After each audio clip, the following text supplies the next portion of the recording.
everyone, welcome back to my channel. I'm Andrea. It's nice to have you guys here. Today I've got a beauty focused video, and I saw my friend Shannon from the channel Pages and Polish do this probably a little while ago now. I've been wanting to film this since she filmed it, and I think she got this from another YouTuber. I want to say Jessica Braun. I just thought it sounded like a really cool idea and also a challenge. So this is the makeup I would own if YouTube didn't exist video. I'm not sure if it's really technically a tag, but I thought it sounded cool. I thought it sounded like a good challenge, so I wanted to give it a try and see what makeup would I really own if YouTube didn't exist. So the premise of this is YouTube that you have that was not influenced by YouTube in any way. My criteria for this was makeup that was not inspired by anything that I'd seen on someone's YouTube video, that someone had talked about in a YouTube video, that wasn't, I don't even think any of these are brands that I was inspired by YouTube to fall in love with. So there aren't a whole lot. This was actually very challenging because I was looking back and realizing, no, that was something that I saw on a channel, or oh no, that brand, I saw that on someone's channel and thought I'd try out the brand. So I've got a bunch of things from 100% Pure. I wouldn't have known about that channel if not for my friend Erin. I think my friend Marie has talked about it. There were other products that I have that I use that Marie had sent me or that I won in a giveaway from Erin. And so no, because if not for YouTube, I wouldn't know those two girls, and so I wouldn't have these products. So I really, it was a challenge. So diving right in, the first product, I've got them all in a little basket here. The first product is a tinted moisturizer, and this is from my beloved brand, Eminence Organic Skincare, which did not hear about on YouTube, completely separate from YouTube. I found out about that through my esthetician who does my facials, or the former esthetician, the one who used to do my facials before she moved. But Eminence was a brand recommended by her, and I've just fallen in love with it. And the tinted moisturizer is great. It's got just enough to kind of even out my skin tone, but it doesn't have like a full coverage look to it because it is just a tinted moisturizer. It smells amazing, and it's got SPF 25 in it, so love that. The next product is from Jane Iredale. It's their loose powder mineral foundation. I love this, especially in combination with a tinted moisturizer or a BB cream.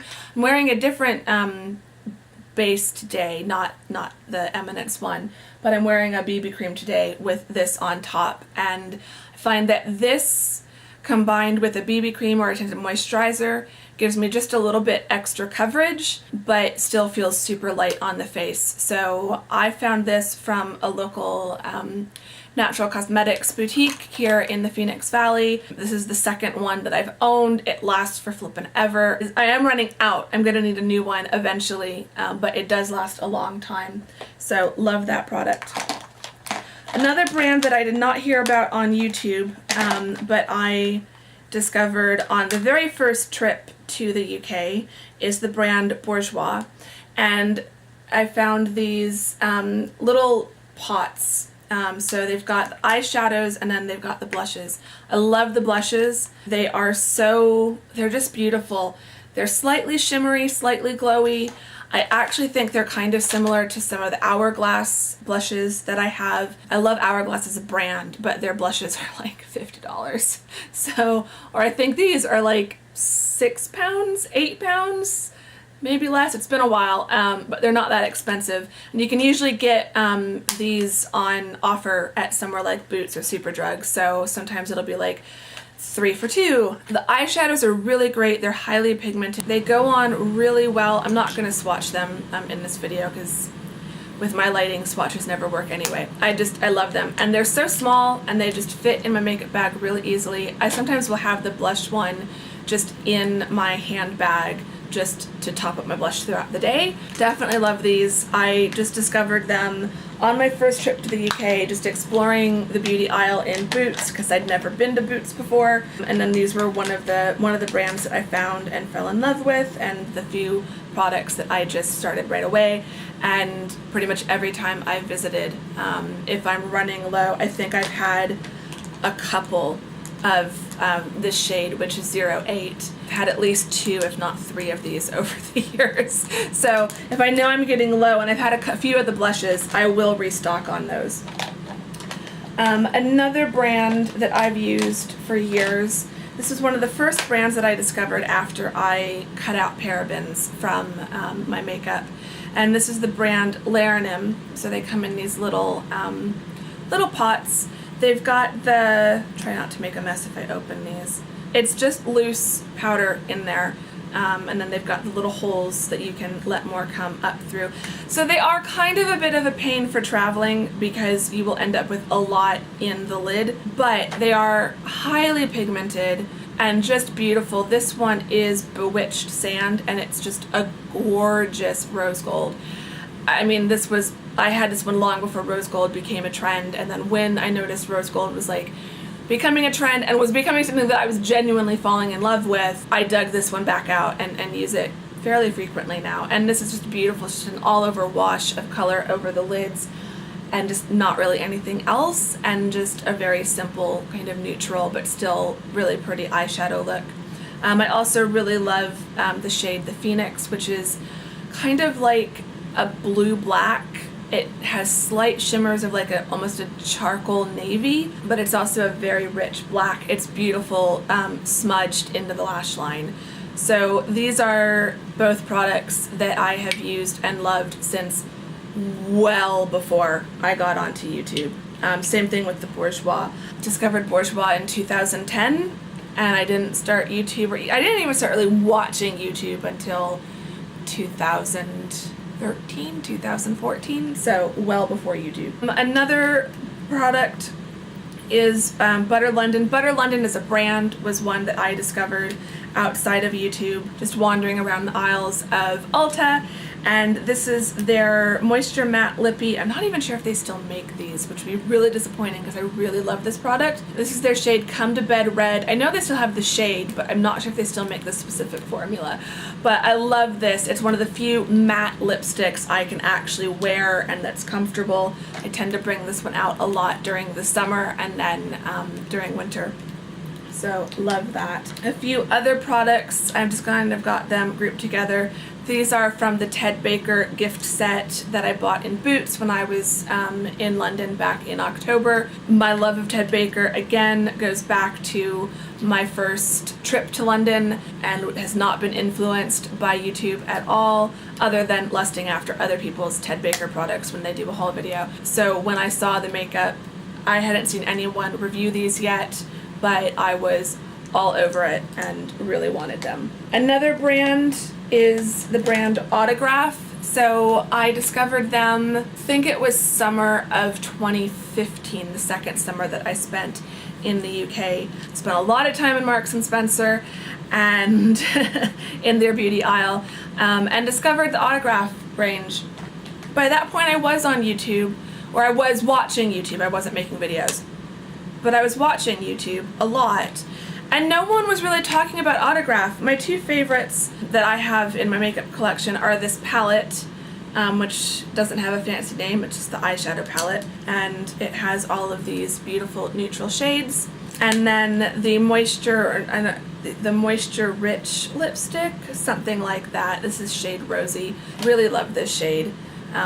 It's just a beautiful kind of reddish pink, slightly more natural but not quite a natural lip, but not like a bold lip.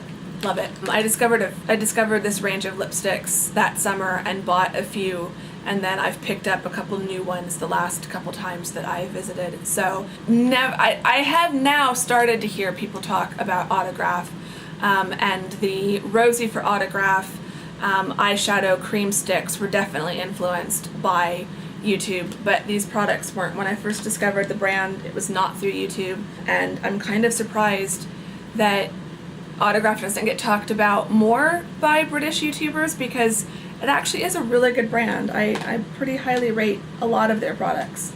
This one's kind of cheating a little bit because I feel like I never really thought primers were important until I started watching YouTube, and then started getting a bit more into them. But this was a primer that I really didn't hear about. I got a sample from either a purchase, I think it was a purchase, a free gift with purchase, but this is the Cover FX Mattifying Primer with anti-acne treatment. I need to get a new bottle of this. I tend to just get the travel size bottles because I don't go through primer fast enough. But this one is really good for my skin, especially in the summer. It keeps my skin looking a bit more matte, not quite so sweaty. I like that it has salicylic acid in it, so I feel like it keeps my skin just a little bit happier when I've got foundation or something on top of it. So if I'm going for a full coverage look and caking a lot of product on my face, I will usually use this primer just because I feel like that salicylic acid helps keep my skin happy while I'm wearing all of that makeup.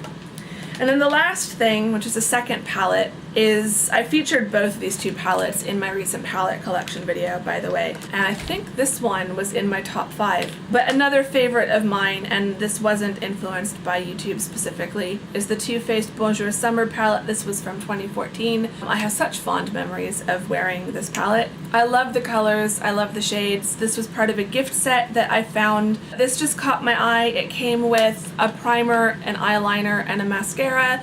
And I was getting ready to travel that summer, so it sounded like a really good idea. So you could kind of say that Sephora has been a YouTube influence, but that would really cut out a lot of my makeup. So I wasn't gonna say anything purchased at Sephora is off limits.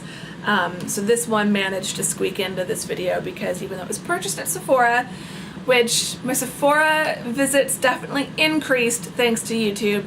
This was something I never saw even later in that summer, anyone talking about this palette or this palette set, and I just bought it because I liked it. I thought the packaging was really cute, and that was the summer that I was going to study abroad in Oxford with side visits to London and Prague. Love this palette, still use it, and yeah, most of my other palettes were influenced by YouTube one way or another. So they didn't make the cut for this video. So those are the few products I have that genuinely were not influenced by YouTube. Pretty much every other makeup item I own was influenced one way or another. Either because I would have never known of that brand without YouTube, or I wouldn't have known about that product without YouTube. So yeah. What are some of the products that you own that you would still have even if YouTube didn't exist to give you all of your makeup and product recommendations? I would love to know. Do you have that many that are not influenced by YouTube? Do you manage to avoid the influence of YouTube? I know I can't be the only one so heavily influenced, but there probably are people out there who really don't buy anything just because they see it on YouTube. That was a fun video. I'm glad I saw Shannon do it because I was really looking forward to doing it myself. I hope you enjoyed this. Let me know what you think in the comments or just say hi, and I will see you all in the next video. Thank you very much for watching this one. Bye.